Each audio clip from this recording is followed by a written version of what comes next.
Chicken liver fry ఎవరికైతే ఇష్టం ఉంటుందో వాళ్ళైతే ఇలా గోంగూరతో చికెన్ లివర్ ఫ్రై అనేది ట్రై చేయండి, చాలా బాగుంటుంది. ఇప్పుడు దీనికి కావాల్సిన ప్రాసెస్ ఏంటో సింపుల్ గా చెప్తాను. రైస్ లోకి రోటీలోకి మీ ఫేవరెట్ అయిపోతుంది. ఇక దీనికి కావాల్సిన ప్రాసెస్ ఏంటో లేట్ చేయకుండా చెప్పేస్తాను, చూసేయండి. చికెన్ లివర్ ఫ్రై అయితే 250 గ్రాములు అయితే చూపిస్తున్నాను.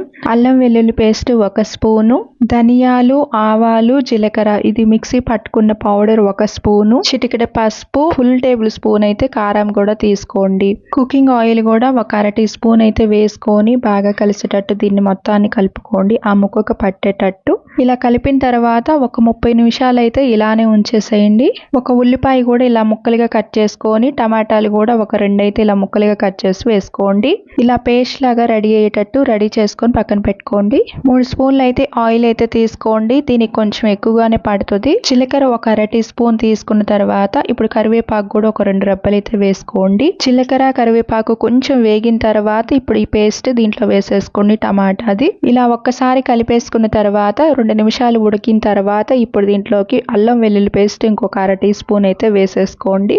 ఇలా మొత్తం కూడా ఒకసారి కలిసేటట్టు కలుపుకుంటూ ఇప్పుడు ఈ పేస్ట్ అనేది కొంచెం మగ్గిన తర్వాత ఇప్పుడు దీంట్లోకి వాటర్ తీసుకోండి. ఒక్కసారి బాగా కలిసేటట్టు మళ్ళీ కలుపుకుంటూ ఆయిల్ ఎలా పైకి వచ్చేంత వరకు మగ్గించుకొని ఇప్పుడు దీంట్లోకి లివర్ ఫ్రై అనేది తీసేసుకోండి. ఇలా తీసుకొని ఒక్కసారి బాగా కలిసేటట్టు అంతా కూడా కలిపేసుకున్న తర్వాత ఒక పావు గంట మూత పెట్టేసుకొని ఇది బాగా మగ్గించండి, మధ్యలో కలుపుకుంటూ. ఇలా కర్రీలో పైన ఆయిల్ అనేది ఇలా కనిపిస్తున్నప్పుడు దీంట్లోకి గోంగూర వేసుకోండి, 1 గుప్పెడు. గోంగూర కూడా ఎర్ర గోంగూర తీసుకోండి, ఇలా కొంచెం పెద్దగా ఉన్నది ముదురు గోంగూర తీసుకుంటేనే చికెన్ లివర్ ఫ్రై ముక్కకి పట్టేస్తుంది అన్నమాట పులుపు. మూత పెట్టుకొని 10 నిమిషాలు ఇలా మళ్ళీ ఒకసారి మగ్గించుకోండి, మధ్య మధ్యలో కలుపుకుంటూ. టేస్ట్కి తగ్గట్టు ఫైనల్ గా ఉప్పు అయితే 1 స్పూన్ తీసుకొని బాగా కలిసేటట్టు కలుపుకుంటూ ఇప్పుడైతే మూత పెట్టొద్దు.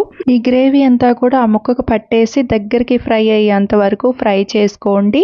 ధనియాలు, జీలకర్ర, ఆవాలు ఈ పౌడర్ మళ్ళీ 1 అర టీ స్పూన్ అయితే తీసుకొని ఫైనల్ గా అరగుప్పెడు దీంట్లోకి కొత్తిమీర కూడా తీసుకొని ఇలా బాగా కలిసేటట్టు ముక్కని కలుపుకుంటూ ఇలా ఫ్రై చేసుకోండి మళ్ళీ ఒక 3 నిమిషాల పాటు. ఫైనల్ గా ఇలా రెడీ అయిపోయిన తర్వాత ఒక బౌల్లోకి తీసుకోండి. చికెన్ లివర్ ఫ్రై ఎవరికైతే ఫేవరెట్ ఉంటుందో వాళ్ళు ఇలా గోంగూర వేసి ఒక్కసారి ట్రై చేయండి, మీకు చాలా బాగా నచ్చుతుంది. రైస్ లోకి రోటీలోకి ఇలా ఒక్కసారి ట్రై చేయండి, మీ ఫేవరెట్ అయిపోతుంది. ఇంకా కొత్త రెసిపీస్ వస్తూ ఉంటే మన ఛానల్ సబ్స్క్రైబ్ చేసుకొని ఇలానే ఫాలో అవుతుండండి. Thanks for watching.